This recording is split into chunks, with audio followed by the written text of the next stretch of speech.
UGC 2026ರ ಸಮಾನತೆ ನಿಯಮಗಳಿಗೆ supreme ತಡೆ. ಈ ಬೆಳವಣಿಗೆ ಹಿಂದಿರುವ ರಾಜಕೀಯ ಏನು?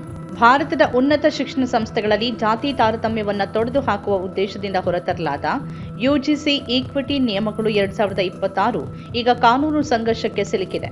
ನಾವು ಜಾತಿರಹಿತ ಸಮಾಜವನ್ನು ನಿರ್ಮಿಸುವತ್ತ ಸಾಗ್ತಾ ಇದ್ದೀವಾ ಅಥವಾ ಮತ್ತೆ ಹಿಮ್ಮುಖವಾಗಿ ಚಲಿಸ್ತಾ ಇದ್ದೀವಾ ಅಂತ ಸುಪ್ರೀಂ ಕೋರ್ಟ್ನ ಮುಖ್ಯ ನ್ಯಾಯಮೂರ್ತಿ ಸೂರ್ಯಕಾಂತ್ ಅವರ ಈ ಪ್ರಶ್ನೆ ಇಡೀ ದೇಶದ ಗಮನ ಸೆಳೆದಿದೆ.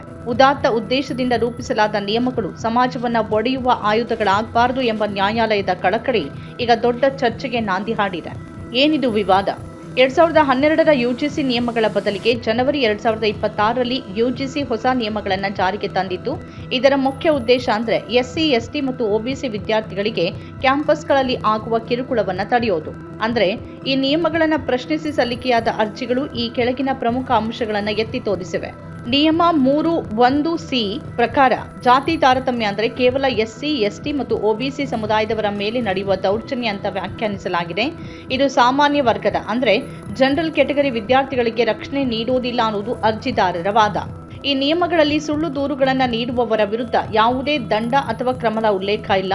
ಇದು ಶಿಕ್ಷಕರು ಮತ್ತು ಸಹಪಾಠಿಗಳ ವಿರುದ್ಧ ಹಗೆತನ ತೀರಿಸಿಕೊಳ್ಳಲು ಬಳಕೆಯಾಗುವ ಸಾಧ್ಯತೆ ಇದೆ ಎಂಬ ಆತಂಕ ವ್ಯಕ್ತವಾಗಿದೆ.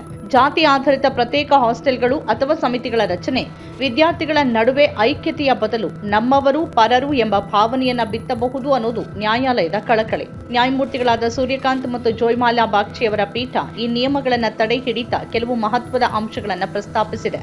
ನಿಯಮಗಳ ಭಾಷೆ ಅಸ್ಪಷ್ಟವಾಗಿದ್ದು ಇವುಗಳನ್ನು ದುರುಪಯೋಗಪಡಿಸಿಕೊಳ್ಳುವ ಸಾಧ್ಯತೆಗಳು ದಟ್ಟವಾಗಿವೆ. ಜಾತಿ ತಾರತಮ್ಯಕ್ಕೆ ಹೆಚ್ಚಿನ ಒತ್ತು ನೀಡಿರುವ ಈ ನಿಯಮಗಳು ಕ್ಯಾಂಪಸ್ಗಳಲ್ಲಿ ನಡೆಯುವ ಗಂಭೀರ ಸಮಸ್ಯೆಯಾದ ರ್ಯಾಗಿಂಗ್ ಅನ್ನು ಯಾಕೆ ಒಳಗೊಂಡಿಲ್ಲ ಅನ್ನೋ ಪ್ರಶ್ನೆಯನ್ನ ನ್ಯಾಯಾಲಯ ಕೇಳಿದೆ. ಶಿಕ್ಷಣ ಸಂಸ್ಥೆಗಳಲ್ಲಿ ನಾವು ಪ್ರತ್ಯೇಕತೆಯನ್ನ ಸೃಷ್ಟಿ ಮಾಡಿದ್ರೆ ಹೊರಗಿನ ಸಮಾಜದಲ್ಲಿ ವಿದ್ಯಾರ್ಥಿಗಳು ಹೇಗೆ ವರ್ತಿಸ್ತಾರೆ ಅಂತ ನ್ಯಾಯಾಲಯ ಆತಂಕ ವ್ಯಕ್ತಪಡಿಸಿದೆ.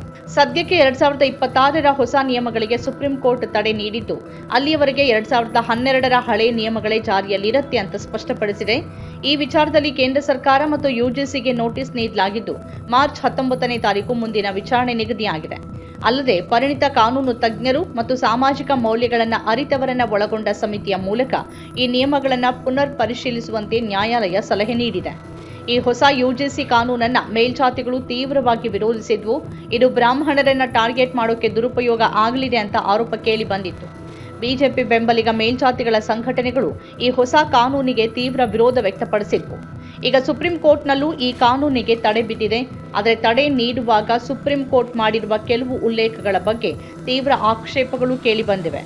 ಈ ಹೊಸ ಕಾನೂನಿನಿಂದಲೇ ಸಮಾಜದಲ್ಲಿ ಜಾತಿ ವ್ಯವಸ್ಥೆ ಗಟ್ಟಿಯಾಗತ್ತೆ ಎಂಬಂತೆ ಸುಪ್ರೀಂ ಕೋರ್ಟ್ ಹೇಳಿರೋದು ಹಲವರ ಹುಬ್ಬೇರಿಸಿದೆ.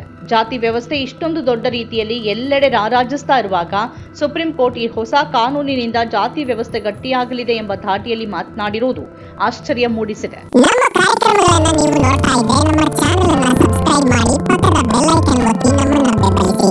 ಹಾಗೆ ನಮ್ಮ ಕಾರ್ಯಕ್ರಮಗಳನ್ನು ಲೈಕ್ ಮಾಡಿ.